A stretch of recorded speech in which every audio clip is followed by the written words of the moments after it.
malami. What? Muka ce barka da zuwa bakon malami. No. My name is Idris DDK. I come here to take you English language. So be careful. Muna ba da rama da yakuwa ba abin da muka sani. Kai mana Hausa in za kai mana Hausa. Yawwa. Na zo nan ne in koyar da ku English. Ina fatan kun ji turanci kenan. Yanzu muka ji duka. A zo a kama mutane yaren da ba mu san shi ba. Hanya. To. Garba. Wani English wani a can a ba. Yawwa to tunda kun ce haka ina son a cikin ku kowanne ya faɗa min sunayen shi. Saboda haka kai mai sunanka? Suna ba wa dan magwala direban jaki. Ya zalli dan mai koko. Malam ni suna na dan tala. Sunana Mr. Kenkam. Ina son wane ne zai iya min taken Najeriya wato national anthem a cikin ku? Taken Najeriya? Shi wani iri ne taken Najeriya? Taken Najeriya? A ruga Abuja kawai.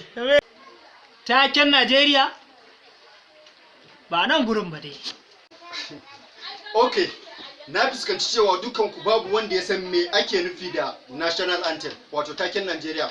So ina son in faɗa muku akan cewa duk wanda zai min national anthem kamar yadda take na yi alkawarin naira 500 duk wanda ya yi zan bashi wannan a ciki kuwa zai iya. Ni zan ya. Okay. Saboda haka ka zauna kai da kai ku fito injinanku kafin shi tukun. Saboda na fuskanci cewa shi gaba ɗaya cikin ku ya fi kokari. Ku fito.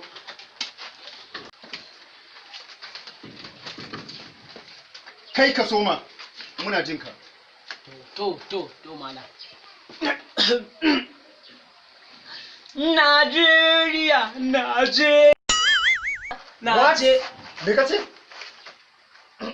Najeriya. Nace me kace? Haka ake national anthem a gidan uwa. Wuce da Allah. Kai ina jin ka. Najeriya za mu je yaki. Yawa, Mr. Kemkem, ta so kai naka muji. Wayannan sun tsaya suna shirmen banza. Dala so dan Allah.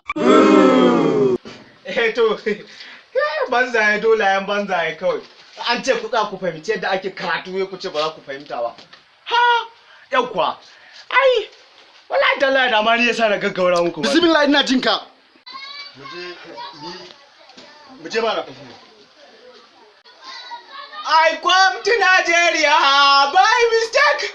Eh? By mistake. By mistake.